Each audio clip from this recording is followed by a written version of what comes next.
Hello student, कैसे हो आप सब। आई होप अच्छे होंगे। आपका हमारे इस यूट्यूब चैनल पर स्वागत है। तो आज के वीडियो लेक्चर के अंदर हम electrophilic and free radical addition, electrons नहीं व मुक्त मूलक योग यानी एल्किनों पर इलेक्ट्रॉन्स नहीं व मुक्त मूलक का योग किस प्रकार से होता है वो हम पढ़ेंगे। क्योंकि हम क्या कर रहे हैं, अभी केमिकल रिएक्शन ऑफ एल्किन्स पढ़ रहे हैं, यानी कि एल्किनों की रासायनिक अभिक्रियाएं पढ़ रहे हैं। तो इसके अंदर हम इसके मैकेनिज्म को भी देखेंगे।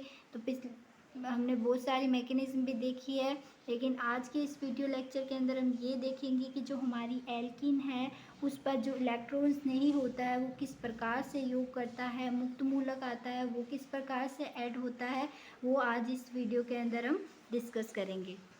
तो इलेक्ट्रॉन्स नहीं किसे कहते हैं, ये हमें पता है कि जिसमें इलेक्ट्रॉन्स नहीं का एल्कीन पर पहले योग होता है, ऐसी अभिक्रियाएं क्या कहलाती है, इलेक्ट्रॉन्स नहीं योगात्मक अभिक्रियाएं कहलाती है।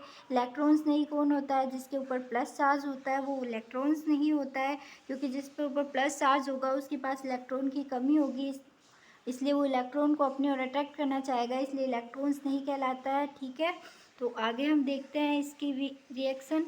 तो पहले हम इलेक्ट्रॉन्स नहीं की एल्किनों की प्रतिक्रियाशीलता का क्रम देख लेते हैं कि कौन सी एल्किन ज़्यादा क्रियाशील होगी। तो ये क्रियाशीलता का क्रम है, सबसे ज़्यादा एल्किन कौन सी ये वाली क्रियाशील होगी।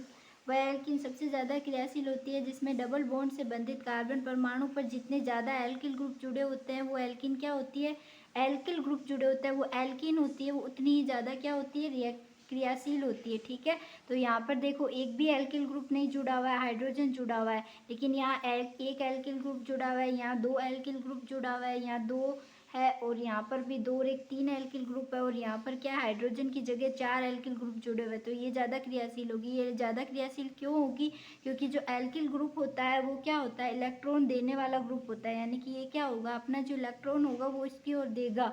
दोनों जब इलेक्ट्रॉन इस कार्बन की ओर देंगे और ये दोनों एल्किल ग्रुप जब इस कार्बन को इलेक्ट्रॉन देंगे तो यहाँ पर क्या आ जाएगा, नेगेटिव चार्ज बढ़ जाएगा। जितने ज़्यादा एल्किल ग्रुप जुड़े होंगे उतना ही नेगेटिव चार्ज क्या होगा, ज़्यादा होगा। जिसके ऊपर नेगेटिव चार्ज जितना ज़्यादा होगा, इलेक्ट्रॉन्स नहीं के पास क्या होता है, इलेक्ट्रॉन की कमी होती है, तो जिसके ऊपर जितना ज़्यादा नेगेटिव चार्ज होगा वो उतनी जल्दी इलेक्ट्रॉन्स नहीं के साथ क्या करेगी, रिएक्शन करेगी। अब देखो यहाँ पर एक एल्किल ग्रुप जुड़ा हुआ है तो यहाँ पर कम नेगेटिव चार्ज होगा, बल्कि इसकी तुलना में यहाँ पर ज़्यादा चार्ज होगा, और यहाँ पर क्या उससे भी ज़्यादा होगा, और यहाँ पर तीन एल्किल ग्रुप जुड़े हुए तो उससे भी ज़्यादा होगा। ठीक है, तो एल्कीन का हेलोजन से योग, अब हम पढ़ते हैं एल्किनों का हेलोजन से योग, यानी कि जो हमारी एल्किन होती है उसकी अभिक्रिया जब हम हेलोजन के साथ कराते हैं तो क्या होता है, किस प्रकार से एल्किन बनते हैं एल्किन पर हेलोजन के योग से।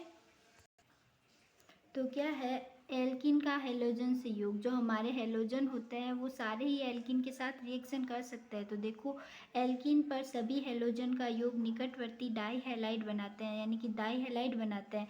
यानी एल्किन पर क्या होता है, हेलोजन क्या करते हैं, दो हेलोजन होंगे वो ना एक डबल बॉन्ड तोड़े, एक डबल बॉन्ड टूटेगा तो दो, एक पाई बॉन्ड टूटा है तो दो सिग्मा बॉन्ड जो बनते हैं, इसलिए कम से कम दो हेलोजन ग्रुप हमें लेने पड़ेंगे। तो जो दोनों हेलोजन ग्रुप जुड़कर क्या बनाते हैं, डाई हैलाइड बनाते हैं। तो फ्लोरीन का योग इतना उष्माक्षेपी होता है कि उसे नियंत्रित करना बहुत कठिन होता है। जो हमारी फ्लोरीन होती है, फ्लोरीन, क्लोरीन, ब्रोमीन, आयोडीन, ये चारे हमारे हेलोजन होते हैं। तो जो फ्लोरीन होती है वो क्या होती है, वो इतनी जल्दी रिएक्शन करती है, इतनी फास्ट रिएक्शन करती है, और इतनी ज़्यादा उससे उष्मा निकलती है ना, उस रिएक्शन को कंट्रोल करना बहुत ही कठिन होता है, इसलिए नॉर्मली हम फ्लोरीन की रिएक्शन नहीं करवाते।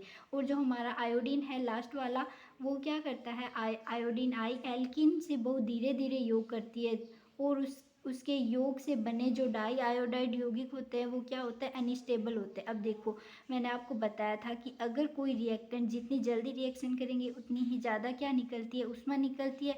अगर दोनों रिएक्शन जितने, दोनों रिएक्टेंट या दोनों अभिकारक जितनी कम ज़्यादा टाइम लगाएंगे रिएक्शन करने के लिए तो उतनी ही ज़्यादा उसमें छिपी हुई उसमें से सोशियो रिएक्शन मतलब ऊर्जा ये निकलेगी। तो ये ऐसा क्यों होता है, क्योंकि अगर ये दोनों जल्दी रिएक्शन करते हैं इसका मतलब ये आपस में क्या है, ये अलग अलग अनस्टेबल है। जब ये अगर अलग अलग अनस्टेबल है तो आपस में क्रिया करके एक स्टेबल यौगिक का निर्माण करते हैं, लेकिन जब ये रिएक्शन करने में ज़्यादा टाइम लगा रहे हैं इसका मतलब ये खुद दोनों क्या है, स्टेबल है, ये आपस में रिएक्शन नहीं करना चाहते। फिर भी जब हम इसकी रिएक्शन करवा देते हैं तो ये क्या करता है, जैसे ही प्रोडक्ट बनता है वो क्या होता है, रिएक्टेंट की तुलना में क्या होता है, अनस्टेबल होता है। तो यही कह रहा है कि जो एल्कीन होती है वो आयोडीन के साथ रिएक्शन करती तो है, लेकिन आयोडीन क्या होती है, अपने आप में स्टेबल होती है, जब इसके साथ रिएक्शन कराता है तो अपने आप में स्टेबल होती है, इसलिए क्या करती है नॉर्मली ये धीरे धीरे रिएक्शन करेगी और जैसे ही रिएक्शन करके जो कंपाउंड बनाएगी ना वो क्या होगा, अनस्टेबल होगा, अस्थायी होता है, जो तुरंत आयोडीन निकालकर पुनः एल्किन में परिवर्तित हो जाता है। मान लो हमने इनकी रिएक्शन तो करवा दी, लेकिन रिएक्शन करवाते ये क्या वापस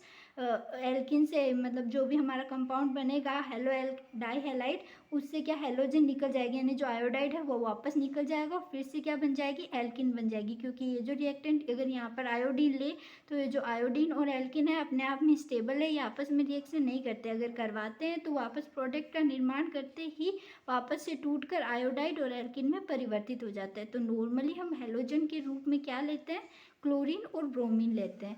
तो हम देख लो रिएक्शन, देखो एथीन है, इसकी रिएक्शन जब हम क्लोरीन के साथ करा रहे हैं FeCl3 की उपस्थिति में या आयोडाइड की उपस्थिति में करा रहे हैं तो हमें 1,2 डाइक्लोरोएथेन मिल रहा है, यानी कि 1 नंबर कार्बन और 2 नंबर कार्बन पर क्या है, क्लोरीन जुड़ा हुआ है, इसलिए 1,2 डाइक्लोरोएथेन मिल रहा है। ये रिएक्शन जब हम एल्किन की रिएक्शन ब्रोमीन के साथ करा रहे हैं CCl4 की उपस्थिति में, कार्बन टेट्राक्लोराइड की उपस्थिति में, तो भी हमें 1,2 डाइब्रोमोएथेन मिल रहा है। यहाँ डाइक्लोरो है, इसकी जगह डाइब्रोमो आ जाएगा।